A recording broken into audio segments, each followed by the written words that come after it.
you always tell us how much you hate losing football matches. A big day and a big occasion at League One level. How difficult is it in the aftermath of it to kind of reflect on a defeat? Obviously, I'm disappointed. I'm disappointed the way we played for half an hour in the first half. And then, you know, we started off the game okay. I think they got a corner after about 15, 16 minutes. They haven't really been near our goal. And then they missed a couple of chances. And I think that gave them a little bit of confidence. And then, you know, unfortunately, it was a mistake by Callum, who's been flawless for long periods. It was a mistake, and they punished us. We got goal. And then they got the tails up. They played well. You've got to give them the credit. You know, they swamped us in midfield. We were guilty of giving the ball away, and when we give the ball away, they counted on us. It was a classic counter-attacking performance, to be fair. And they were better than us. You know, and they could have scored 4 or 5 in that spell, if I'm honest. And then we've missed the best chance of the match, really. Far post, Jordan Clark, and he puts it in the side net, and when you think it's easier to put it into the net. Might have been a little bit unsighted with the ball coming in.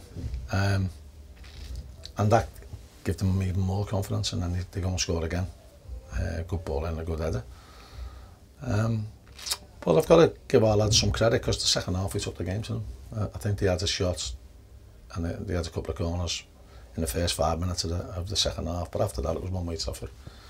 And we just couldn't find a way to break them down. They were well organised, and maybe that's down to them sitting off and trying to keep hold of a 2-goal lead.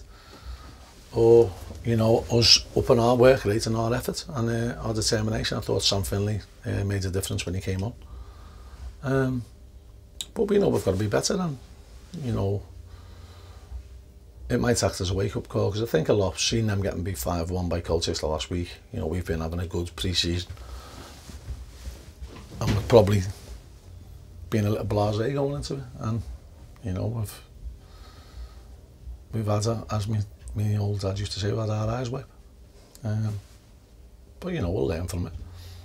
As I said, we can't get too downbeat. We know we're a good side, and, you know, believe me, we'll give them a game at their place.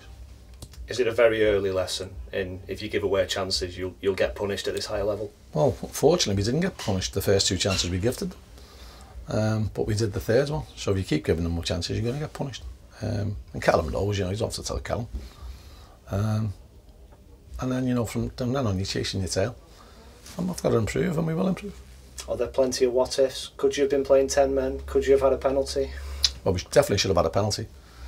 And for some of the fouls he was given against us today, that's a jailing offence.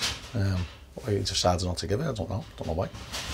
And, you know, I've seen plenty of red cards given for that type of challenge. You can't leave the grounds. You can't leave the grounds with leading with 6 studs or whatever blades he had on or whatever he's got on. You can't do that anymore. And everyone knows you can't do that anymore, including the referees. But there was some odd decisions today, but listen, we're not going to sign our behind referees' decisions why we lost the game today. We lost the game today because they were miles better than us for half an hour in the first half. And, you know, we were sloppy in our passing, sloppy in possession, let them take the ball off us quite a bit in that spell. And we got punished. And if we'd have been better than that half an hour spell, or we'd have took the one chance we made, it might have been a different game, but we weren't, and we have to move on to the next game. You've got a week till the next game. You've got the frustrating thing. A few days for permanent transfers. Can you do something in that respect, do you think? I don't know.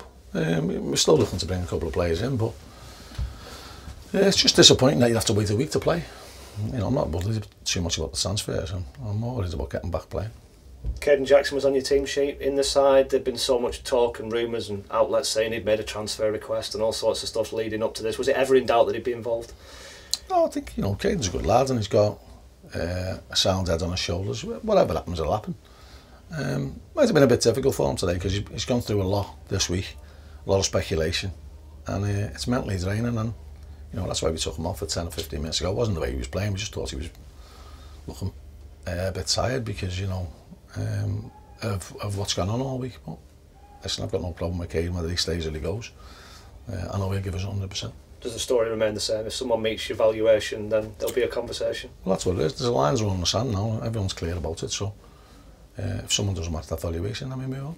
And I guess it's a case of keeping the rest of them, whether he goes or doesn't go, and adding to it and bolstering things to make yourselves better. Listen, we're not a one-man team. We've got good players. And when our good players all click, we had 6 or 7 who were just off the boil in the first half today. When all our players click, we're good, and everyone knows we're good. So I just can't wait for the next game.